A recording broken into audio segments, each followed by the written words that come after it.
Well, hello there, you wonderful person you. This is Chris from TechSpert, and I'm here with two generations of Google's premium flagship Pixel smartphones. Here on the left is the fresh new Pixel 4 XL, just launched last week. It'll be available from October the 24th, starting at 829 quid. Hope that your bank account has not been raided too harshly before Christmas.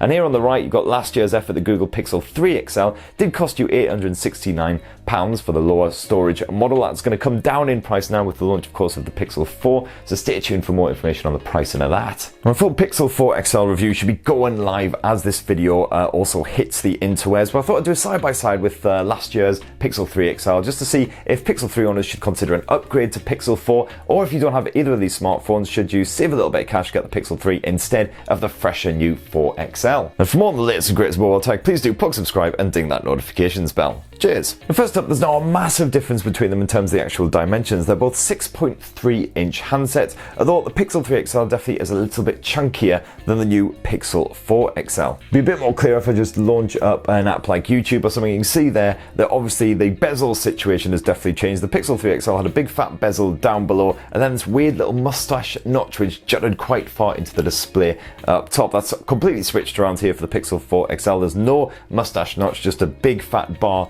up top and now a nice slender bezel down below. And a few other design aspects have changed up for the Pixel 4 as well, although the fundamentals do remain pretty much unchanged from the Pixel 3 XL. So once again, you get glass coated on the back as well as the front. You got a nice bit of aluminium framing sandwiched between the two. However, whereas before it was quite a glossy finish to that edging, now on the new Pixel 4 XL, it's actually quite a soft touch matte finish to the aluminium. As you can see there, the overall aesthetics has changed as well. You used to have this neat two-tone effect here on the Pixel 3 XL, where obviously had the quite glossy little strip up top, and then the rest of it had a kind of a matte finish to it instead. Well, our two-tone finish has been completely banished here on the Pixel 4 XL. It's now just, as you can see there, a single layer of glass, nice and simple and straightforward. And of course the camera grille has changed up as well, from the simple little pin dot style affair on the Pixel 3 XL. Now you've got this big square chassis right there, which is kind of love it or hate it. Most people seem to not particularly like it very much. And the colour scheme's changed up slightly for the Pixel 4 as well. The old Pixel 3 XL used to be able to get it in white or also black and a subtle pink colour.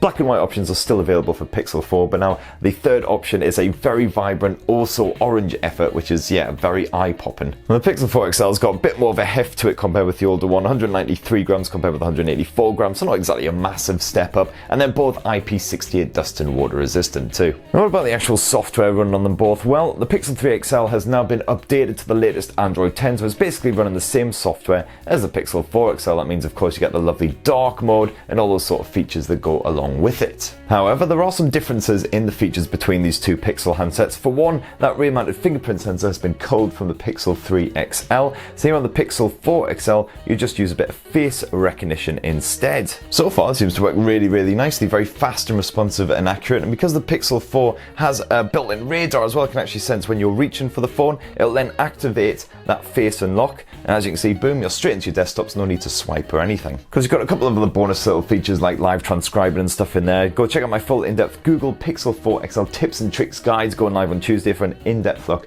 at all those features. Apart from that, it's very similar to the Pixel 3 XL.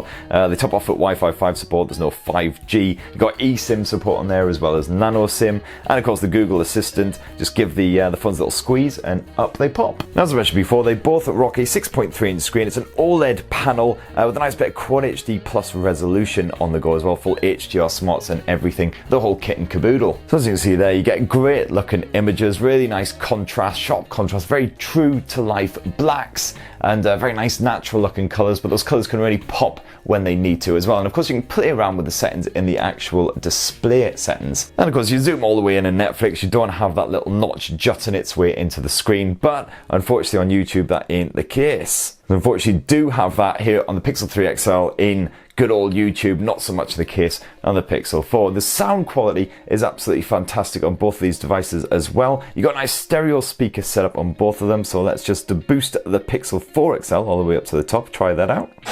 What is that? I don't know. My name is Sarah Connor. I hunt Terminators. Love it. And the Pixel 3 XL, let's do the same. Boost it all the way up to maximum and try it out.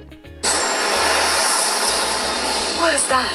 I don't know. My name is Sarah Connor. I hunt Terminators. Great, and sounds better every time you hear it. But of course, neither of these Pixels sports a headphone jack. Unfortunately, you have to rely on a good bit of Bluetooth 5 or a bit of dongle action. You don't even get a dongle bundled in the box with the Pixel 4 XL, which kind of sucks, but there you go. However, the one area of that display that has been upgraded compared with the Pixel 3 XL is the 90Hz refresh rate. It makes it for silky smooth navigation. Everything just looks beautifully buttery smooth when you're flipping through those menus and everything. And of course, it'll support 90Hz for recommended games as well. And naturally, of course, the performance has been updated as well. So last year's Pixel 3 XL supported the Snapdragon 845 chipset backed by 4 gigs of RAM. That's been upgraded for the Pixel 4 XL to the new Snapdragon 855 backed by 6 gigs of RAM. I say new, it was actually launched about 10 months ago, but hey ho. Unfortunately, I can't run a Antutu benchmark or anything like that to show the side-by-side difference because the Pixel 4 XL blocks Antutu and Geekbench because it's not actually been released yet. But of course, the good news is the Pixel 3 XL from last year still runs the likes of PUBG Mobile on those top detail settings, nice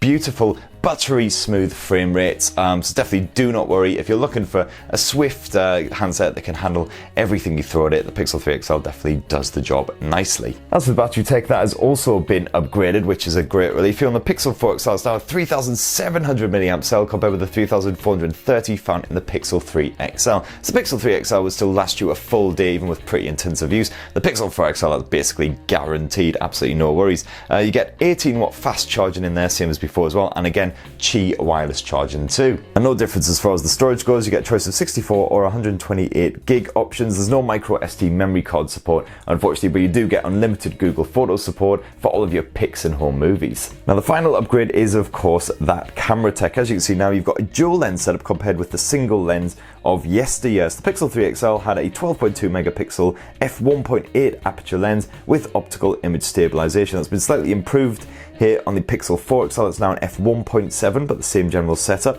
And that's backed here on the Pixel 4 XL by a 16 megapixel secondary lens, f2.4, again with that optical image stabilization thrown in. And if you dive on into the camera app on these two phones, you'll see that things have changed up a little bit here for the Pixel 4 XL in terms of the interface and some of the features. They're both basically nice point and shoot smartphone cameras, very minimal effort to get really nice looking photos and video. You don't get any full pro manual controls, unfortunately, with either of these devices. It's very much aimed at the general everyday smartphone user. One of the big changes is whenever you're shooting an HDR style situation here on the Pixel 4 XL, you actually get a separate slider to change the brightness of the foreground compared with the background, and you can change the overall brightness of the image using this little slider here as well. So very handy if you're trying to snap someone against a really brightly lit sky. And of course, you've got full portrait mode smarts as well, and even though it still had a single lens setup here on the Pixel 3 XL, still captured gorgeous looking portrait shots with nice crisp edge detection, very nice bokeh style blurry effect. So that was great stuff, and it's just as strong here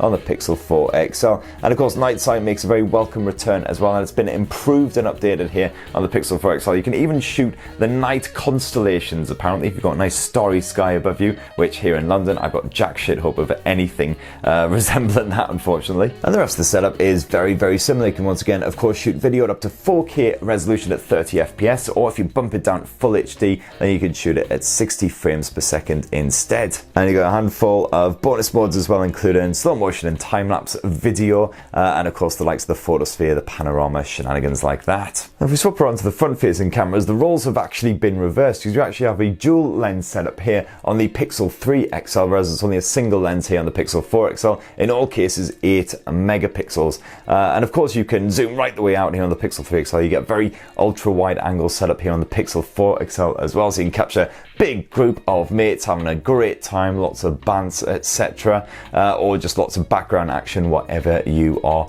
up for. And of course, you've got a bit of portrait mode support on both these devices as well, and you can shoot up to full HD resolution video. And that right there, in a nutshell, is how the new Pixel 4 XL, fresh and new for 2019, stacks up against last year's Pixel 3 XL flagship smartphones. As you can see, quite a few upgrades: performance, battery life, that new 90Hz display, bit new camera tech on the go as well. So are you tempted to upgrade to the Pixel 4 XL if you've got last year's model? Or if you're tempted by one of these devices, are you going to try and save a bit of cash? Go for the Pixel 3. Still a great smartphone, although I do really like the setup of the new Pixel 4 XL, and some of those features like the radar thing seem very cool indeed. So go check out my full in-depth review of Pixel 4 XL, which will be going live at the same time as this video. Don't forget to poke subscribe and ding that notifications bell, and have yourselves a lovely week, people. Cheers, love you!